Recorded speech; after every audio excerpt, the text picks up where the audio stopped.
Even across the vast deserts of the American Southwest, few ideas have generated as much debate as the possibility that one of the region's greatest reservoirs might one day be allowed to disappear. For generations, Lake Powell has represented engineering triumph, economic opportunity, recreation, and a dependable reserve of precious freshwater stretching across the rugged landscapes of northern Arizona and southern Utah. Millions have watched houseboats drift through towering sandstone canyons, while the immense wall of Glen Canyon Dam quietly held back the Colorado River. Yet an entirely different vision has begun attracting attention among water managers, engineers, and river scientists.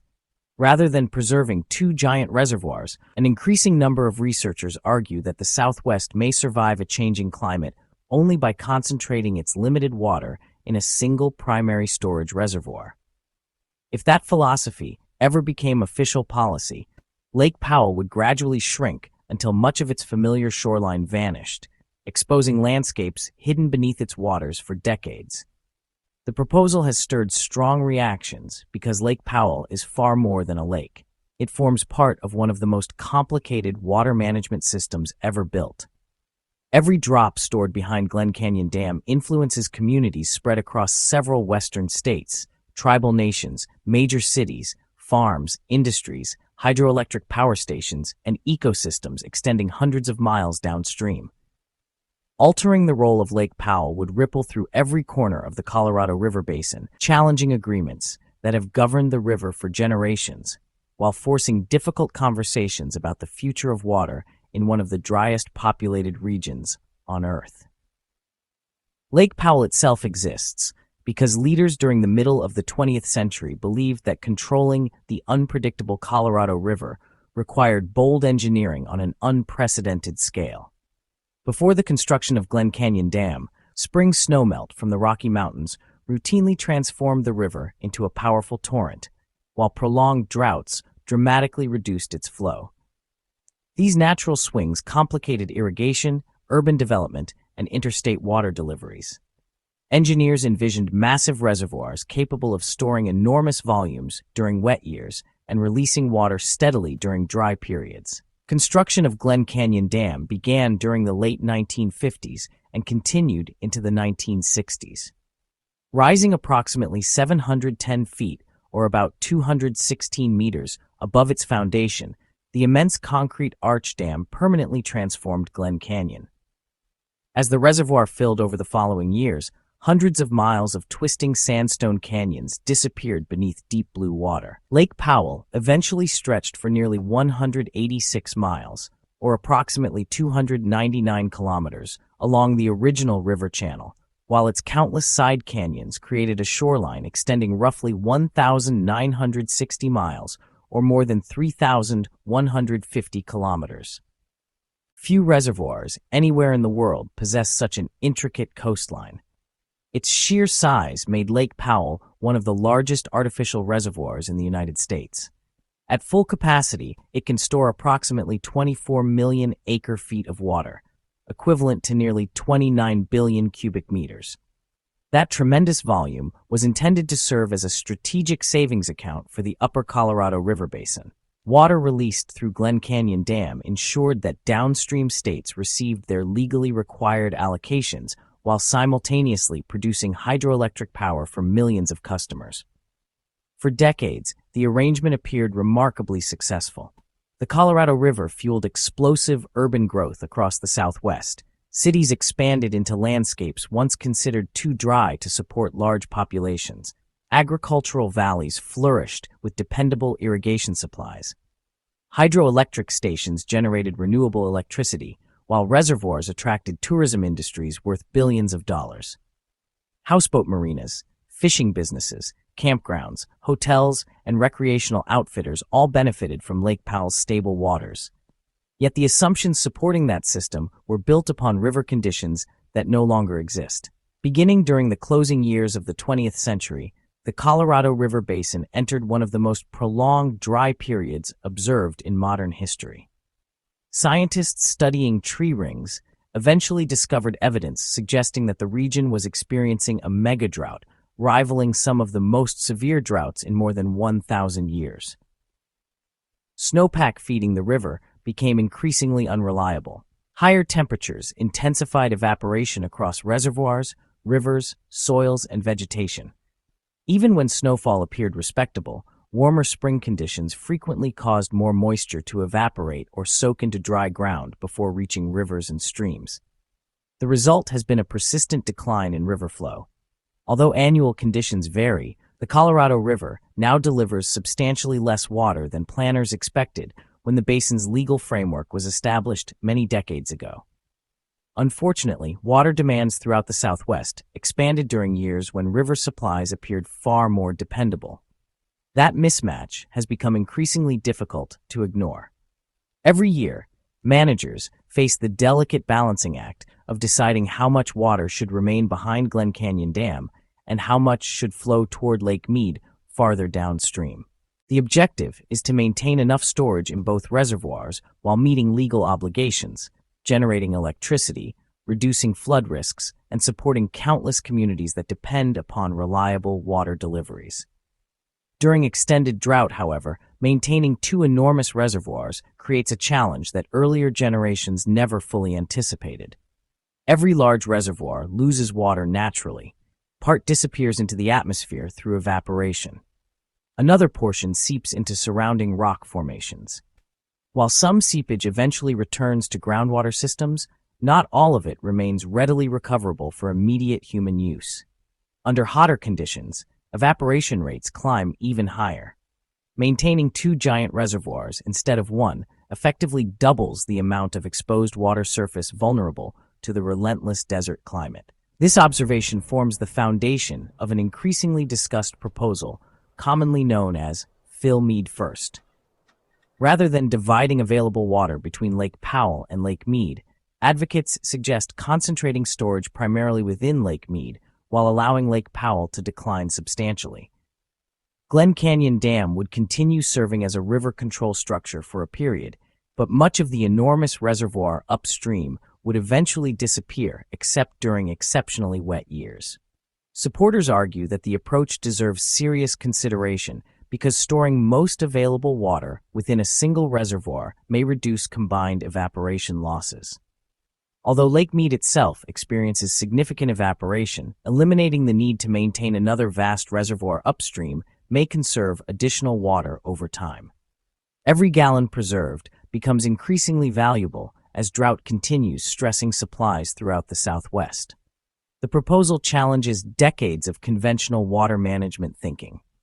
For generations, the existence of two major reservoirs was considered a cornerstone of Colorado River operations. Each performed complementary roles.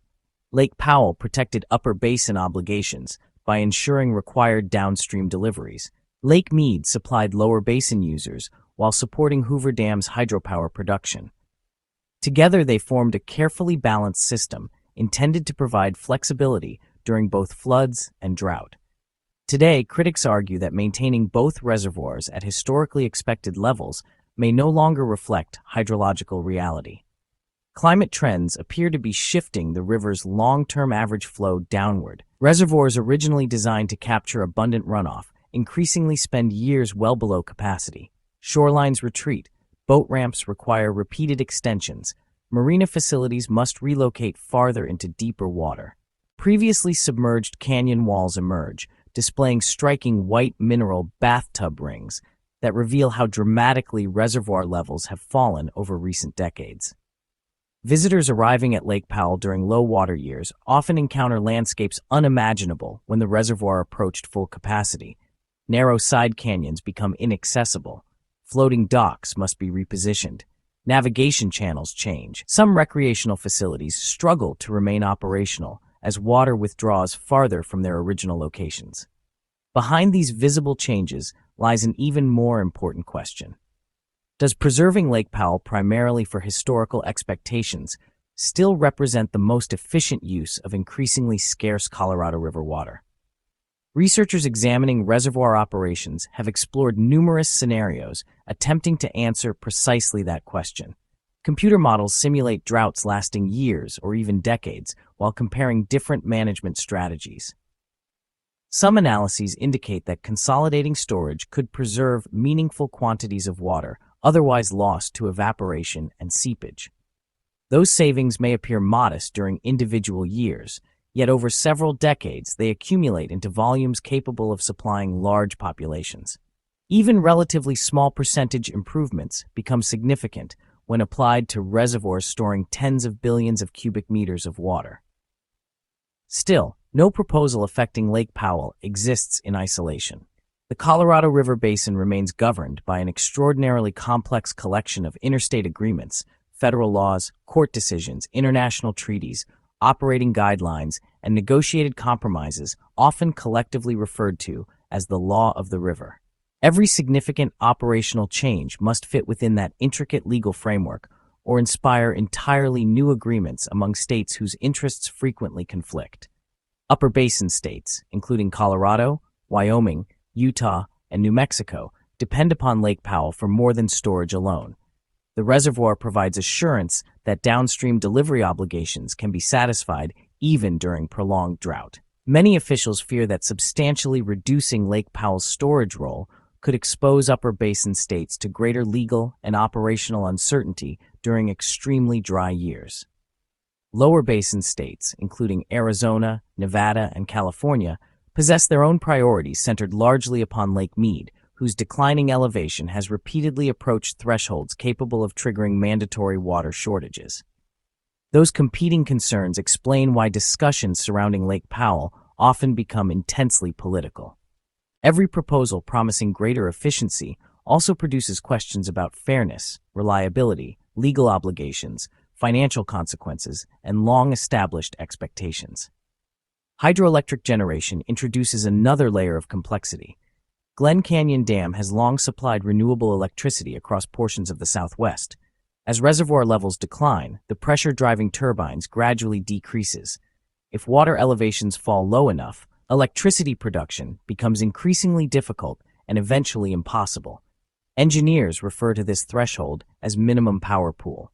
Beyond that point, although water may still pass through or around portions of the dam under certain operating conditions, reliable hydropower generation can no longer continue. The possibility of intentionally allowing Lake Powell to remain well below historical operating levels therefore extends far beyond questions of water storage alone.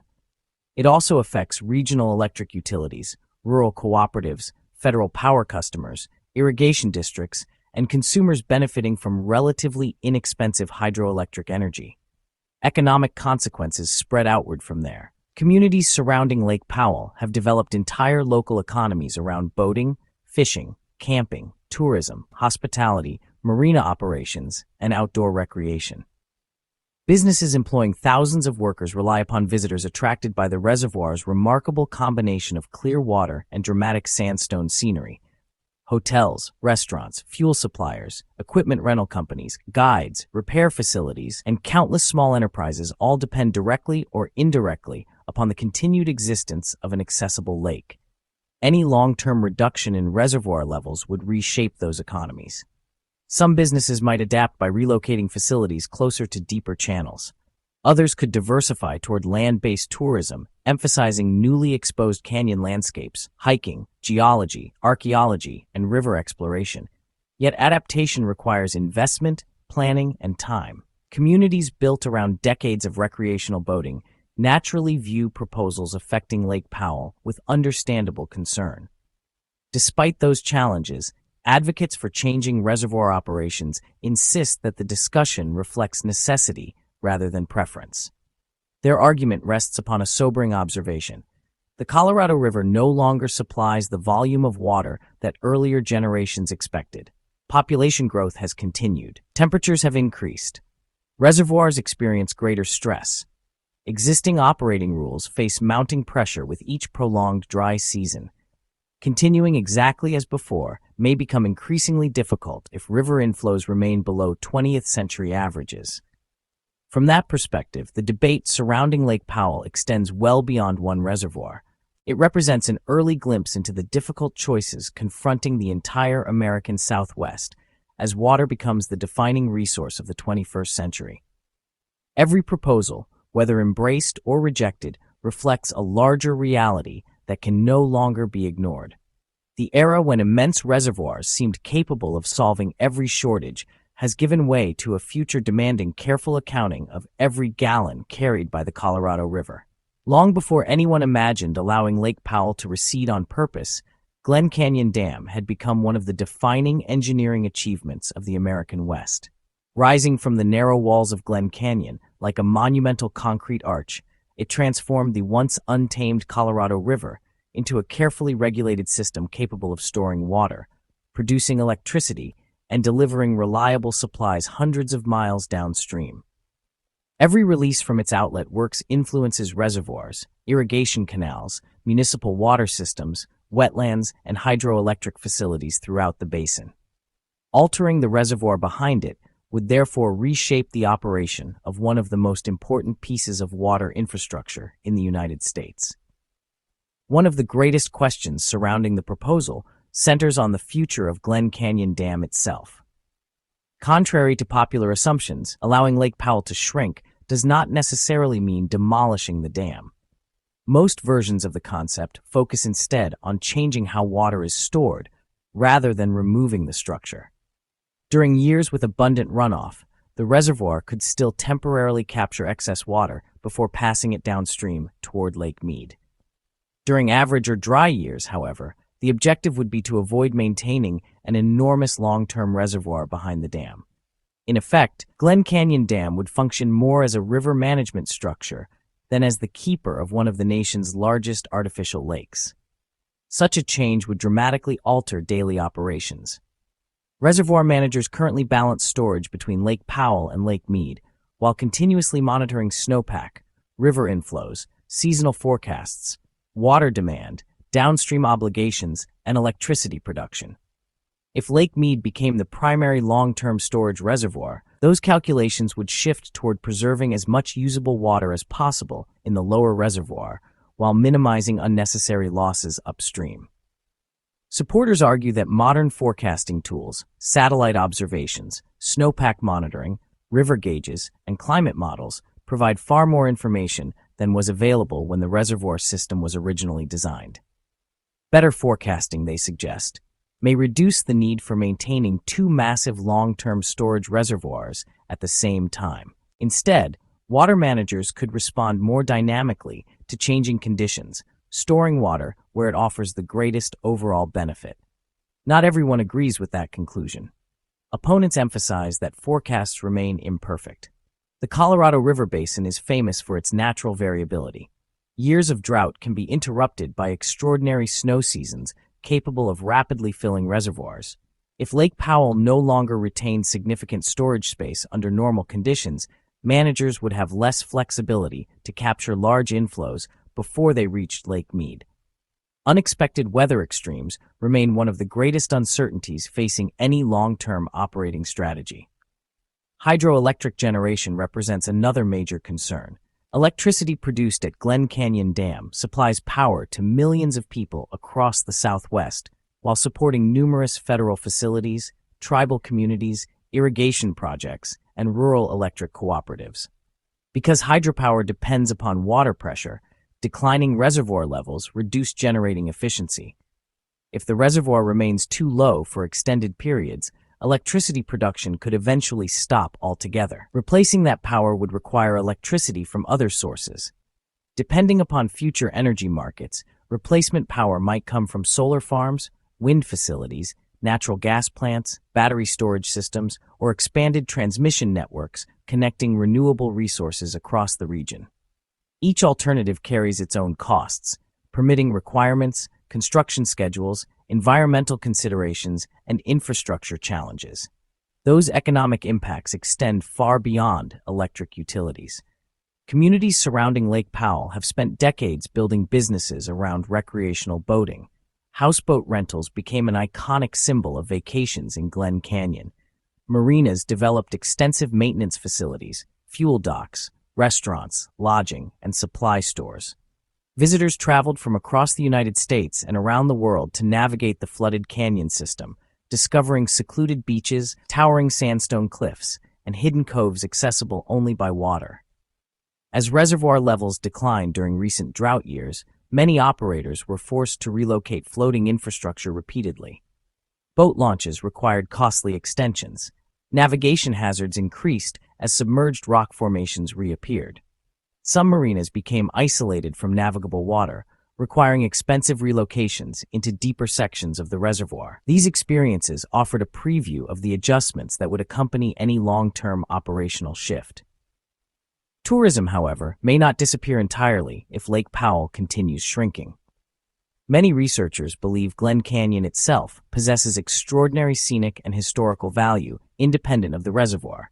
Before the dam's construction, the canyon contained winding river channels, sandstone alcoves, natural springs, hanging gardens, archaeological sites, and remarkable geological formations. Much of that landscape has remained underwater for decades. As water levels decline, portions of the original canyon continue re-emerging. Scientists have already documented the surprising return of native vegetation across some newly exposed shorelines. Cottonwood seedlings, willows, grasses, shrubs, and wetland plants have begun colonizing sediments once buried beneath deep water. Wildlife has gradually returned to certain recovering habitats. Side canyons, once hidden beneath the reservoir, now display flowing streams, waterfalls, and sediment deposits that had disappeared from view for generations. Environmental restoration advocates see these changes as evidence that portions of Glen Canyon retain a remarkable capacity for ecological recovery. Although decades of inundation permanently altered many landscapes, some ecosystems have demonstrated unexpected resilience when water recedes naturally. Even so, restoration would not be simple. Years beneath the reservoir have left thick layers of sediment across many areas. Invasive plant species compete with native vegetation. Water quality conditions differ substantially from those that existed before the dam. Archaeological resources exposed by falling water require protection from erosion, vandalism, and uncontrolled visitation. Managing such a transformation would demand careful planning involving federal agencies, tribal governments, conservation organizations, scientists, and local communities. The voices of tribal nations remain particularly important. The Colorado River Basin contains lands and cultural sites deeply connected to indigenous peoples whose histories stretch back thousands of years. Reservoir fluctuations have submerged, protected, and occasionally re-exposed archaeological locations carrying immense cultural significance. Any future management strategy affecting Lake Powell would require close collaboration with tribal governments to ensure that sacred places, historical resources, and treaty rights receive appropriate consideration. Now the conversation turns to you. Do you believe concentrating the Colorado River's water in Lake Mead while allowing Lake Powell to largely disappear is the right path to securing the Southwest's future? Or should every effort be made to preserve both reservoirs despite the mounting challenges? Share your thoughts in the comments below. Your perspective is an important part of this continuing discussion.